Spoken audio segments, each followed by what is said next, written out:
and party like it's 1980 in West Lafayette. For the first time in 44 years, in more than 4 decades, a proud Purdue program is back into the Final Four behind a 40-point performance in 16 rebounds from Zack Edy. Purdue holds off Tennessee in the Elite Eight to win the Midwest region, 72-66. The Boilermakers back into the Final Four for the first time since 1980.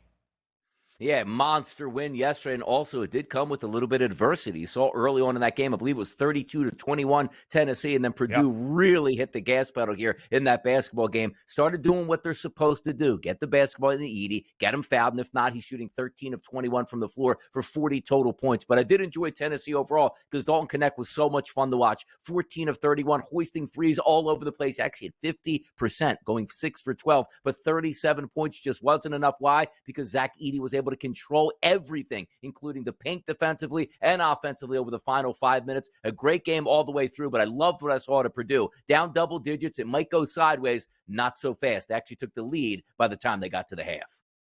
A Vols 15-2 run was answered by a Boilers 15-2 run. Edy scored 40 of the Boilermakers 72. Knecht scored 37 of the Volunteers 66. Both players accumulating more than 50% of their team's offensive production. The Stars out in a big way on Elite Eight Sunday, and that includes maybe the biggest star in America at this moment, DJ Burns Jr. He leads NC State to its first Final Four since Jim Valvano was the head coach way back in 1983. As the Wolfpack have found that March magic and momentum, they have now won 9 straight games. They knock off Duke. NC State wins outright as a 7.5-point underdog about an hour and a half after the NC State women pulled off an upset over the 1 seed out in Portland. That would be Texas. Both the men's and the women's basketball programs in Raleigh are going to the Final Four.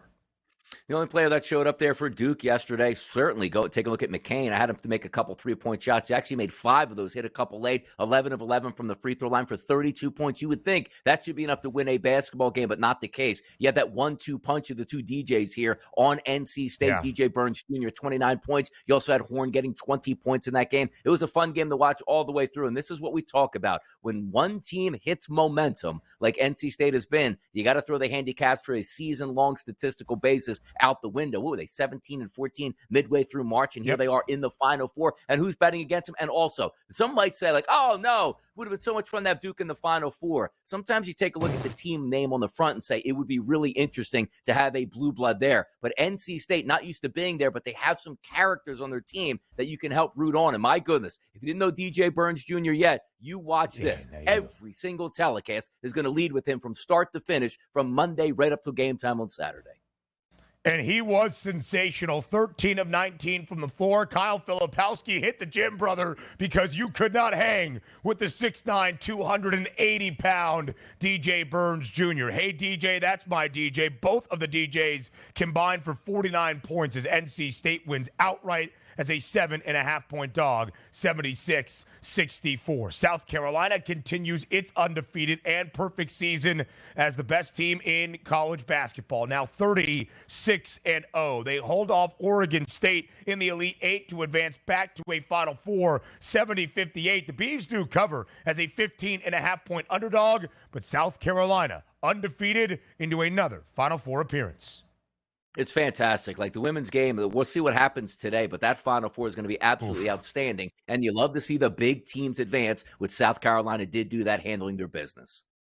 The Gamecocks down minus 220 to win a national championship on the women's side. We're also in the home stretch of this NBA season. A ton of games yesterday. One streak comes to a close in Texas. Another reaches 7 in a row. The Mavs snapped at a double-digit game win streak for the Rockets as Dallas now has won 7 straight. The Mavericks go on the road to Houston, win by 18, 125-107. Luka's doing amazing things, even if he does have to travel in order to shoot an underhand hook shot from around 3-point range. 47, 12, and 7. My goodness, man. Can you play any better than what he's been doing over the past month? I don't think so. And the Dallas Mavericks are the beneficiaries of it. We are down in the final 10 games of this NBA regular season in this home stretch. The Denver Nuggets crush the Cleveland Cavaliers to clinch a playoff spot. Oklahoma City also clinching a playoff spot yesterday. But when you talk about Denver, Nikola Jokic late to his presser, DRS, because he was watching DJ Burns Jr. as well. Yeah, the big man on campus. There's a new one in town here as we root it on. So you take a look at the Nuggets with a blowout victory and DJ Burns advancing to the Final Four. You got to love to see it here. The big men are dominating right now. The Nugs win by 29, but Oklahoma City a half game in front for that number one spot in the Western Conference. As we shared at the start, the Houston Astros sweep the Yankees in a four-game set to open up this Major League Baseball season. We'll have some MLB reactions later in this opening hour. And our producer, Joe Frizo, likes tennis. The Miami Open, with all that we saw this weekend, all right, Yannick Sinner and Danielle Collins win the Masters 1000 titles. Good stuff. All right, we're going through here as we look back on the weekend in the Elite Eight. Up next on the Early Line.